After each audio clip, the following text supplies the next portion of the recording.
Hey everybody, this is Bud and welcome to Mental Game Mechanics. And today's topic is that you should stop doing less than you're capable of.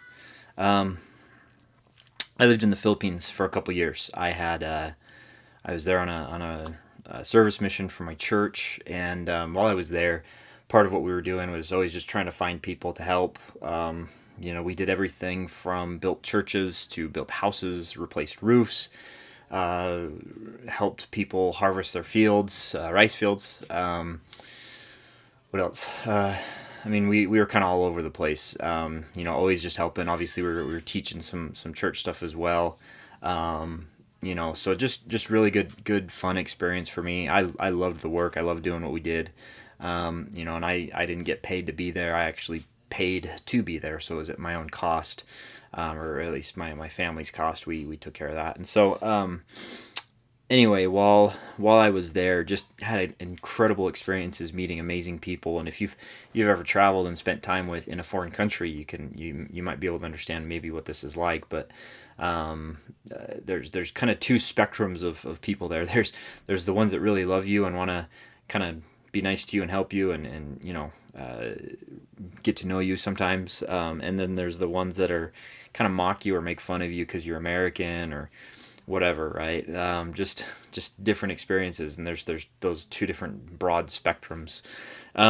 So in the Philippines, one day we were out there looking for some people to help. We had a list of names from local leadership there, and we were looking for these names. And one of the issues that we have there is in the Philippines, a lot of times they don't have exact addresses. A lot of times they're in slums. They live in slums. They live in, kind of just not very organized areas, right? You got a house like way up high, and then you got a house down low, and then they're basically on top of each other, and so while we were there, we would go try to find somebody, and we'd say, hey, do you know Joe Bob?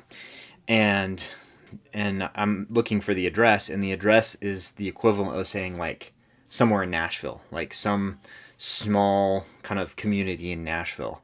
And it's like, okay, I know where the community is, but there's like 100 houses here. I don't know exactly where this person is. And so you have to talk to a lot of people to try and figure out where people are and see if they know each other. And they're usually pretty tight knit communities and know who they are. But you do a lot of wild goose chases sometimes. And so uh, while I was there, we loved the work. I loved doing what we did, and so it was fun to like get to talk to people and talk to more and more people and just shoot the breeze, get to know them, see if we could help them at all. And a lot of times the people that we helped weren't even people that we were looking for. It was just random, hey, can we help you? And sure, why not? And that kind of a deal. But sometimes you come across that spectrum of people that doesn't necessarily like Americans, and so they just kind of dismiss you completely. Could be I'm an American, could be I was there as a religious missionary, so they kind of dismiss me at that point. And so what you do is they'd come, or we would approach them, ask them a question. Hey, do you know so and so? And they'd kind of be like all apprehensive, and then they'd just be like, yeah, just go to the next street, and they just kind of push me off to the next road or whatever. And it would often sometimes end us up in a wild goose chase, and we'd go way past. We'd keep going, asking questions, and then we'd find somebody who actually knew the person. Like, oh, dude, they're like 3 or 4 streets back. You're way too far. And it's like, dang it. So we'd spend hours sometimes doing that, chasing people down, trying to find them. And one day we were walking through this village, kind of a real poor village, really jungly, lots of trees, lots of greenery, lots of people had dirt floors, everything was bamboo houses. Nothing really established as far as like infrastructure of a neighborhood. Really just kind of something off to the side of the road, kind of a thing that they planted, and people started living there and became this little community. And we were walking through there, and there was kind of one way out that we were going to take. And as we were going out, at this point, I had been on like 2 or 3 different goose chases that day. Like, I was looking for somebody, trying to talk to people, trying to see if we just, be of service, trying to help, do what we can. And there were several times that it was like, nah, or, people would dismiss us, or, they were rude to us, or, whatever else. And for whatever reason, when we were about to walk out, that in my mindset, I was going, God, why am I doing this? What is going, like, this is stupid. And obviously that mindset didn't serve me. It doesn't serve you at any point, whether you're in your work, your business, your marriage. That'd be bad.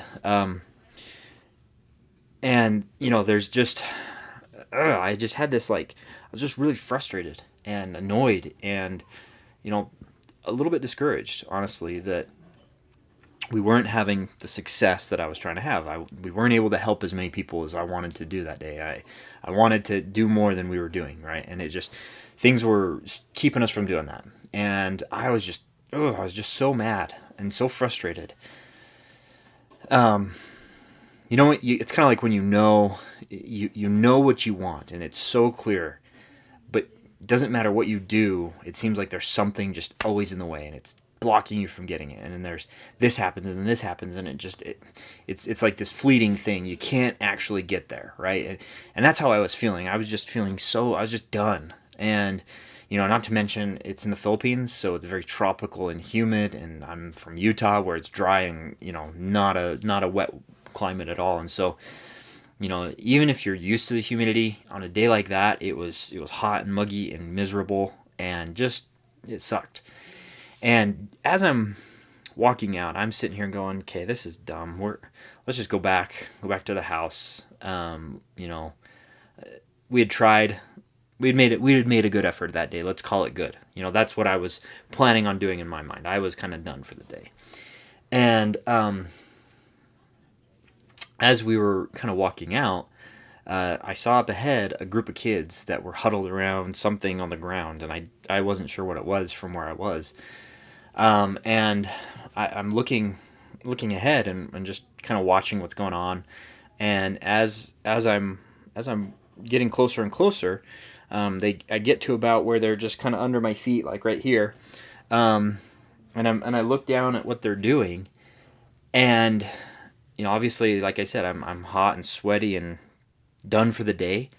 And here are these, I don't know, there's probably 7, maybe 10 kids huddled around this little, like 3x3, 3x4 square foot, thing that they had done. And I wasn't sure what it was. And then I looked closer, and what they had done is they had dug out 6 little holes in the ground, about this deep, and maybe that big around. And they had marbles, and they had dug the holes out in the shape of a billiards table.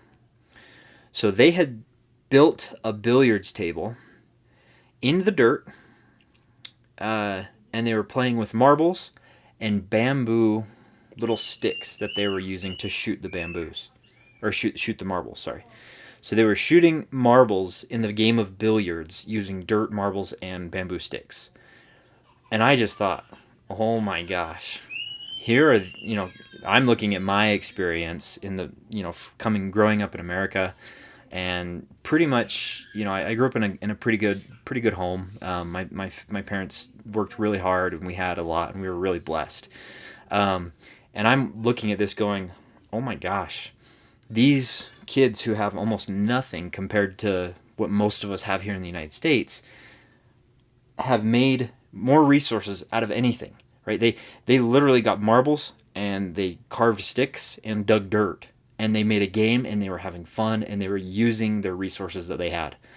They were doing more with what they had than most people are capable of even thinking of, right? They were so creative in this moment, and I just thought, oh my gosh, how privileged are we? How blessed are we? And there's so many times I think that we do less than what we're capable of doing, right? Because we think we've hit a limit, when the reality is we could go further. We could be just a little more creative. We could try just a little harder. There's always a further step that we can go, right? These kids were making a game out of nothing. And a lot of times we have everything, and yet we still limit ourselves. We slow ourselves down, or we think, I'm good for the day. I put in my effort, just like I was saying to myself, right? I was telling myself, you know what? I tried, all good. We'll go home, call it good. When the reality is there was still several hours left in the day. There was more people to try and find, and there was different places that I could go. And just because it wasn't happening in that moment doesn't mean it wasn't possible. And I decided in that moment that I would always do my best to make everything out of everything that I've been given and give everything that I've got. Doesn't mean I've always been successful at that, but what it means is that I do my best to ensure that I'm not limiting myself, and I'm doing the best I can and pushing through any of those resistance that I'm doing, that I need to do exactly what I'm capable of, right? If I'm doing less than what I'm capable of, I am wasting my life. If I have a potential to do something good and great and help people, and I don't, I've missed out on a big opportunity, and so has somebody else, right? I could have helped somebody, but because I limited myself in what I was doing, because I was lazy, tired, frustrated, whatever, right? If somebody's out there that needs my help and I don't do it, that's on me. I have to own that.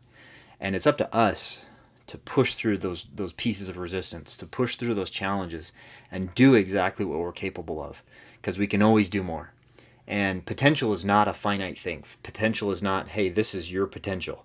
Potential is, I have this current potential right now, but in 6 months, my potential is going to be this or that or that or that, right? It could get bigger and bigger and bigger as we go.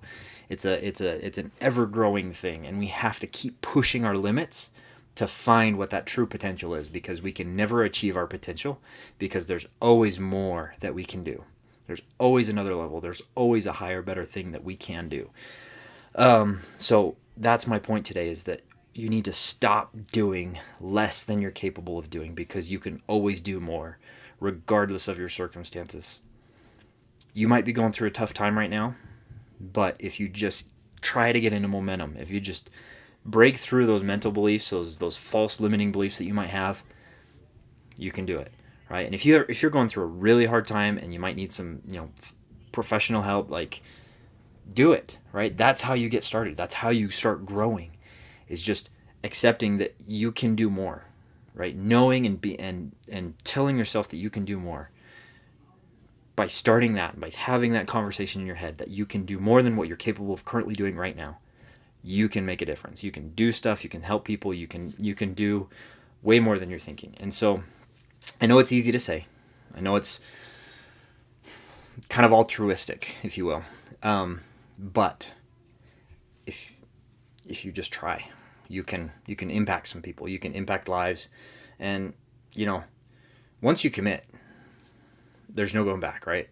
There's going to be people that they live their lives never fulfilling their potential. And that's a sad story.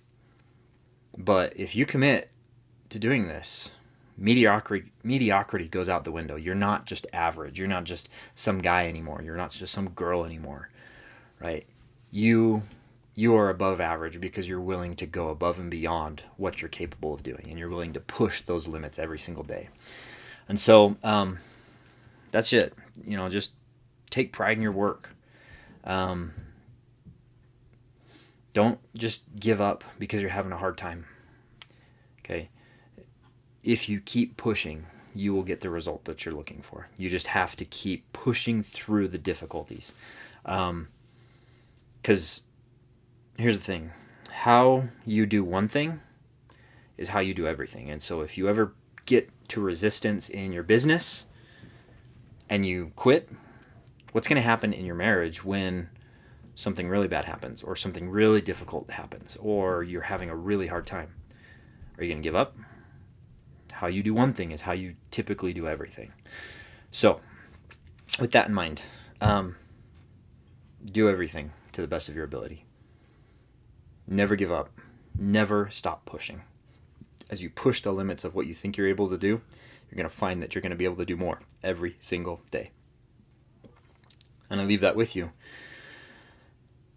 And I can tell you and promise you that if you just keep pushing, you're gonna change your life, and you're gonna be able to change the lives of people around you. But it only starts with you, and being willing to push through the resistance that you might be feeling, push through the challenges that you might be facing, and accept the fact that you can do more. You just got to make that small mindset shift.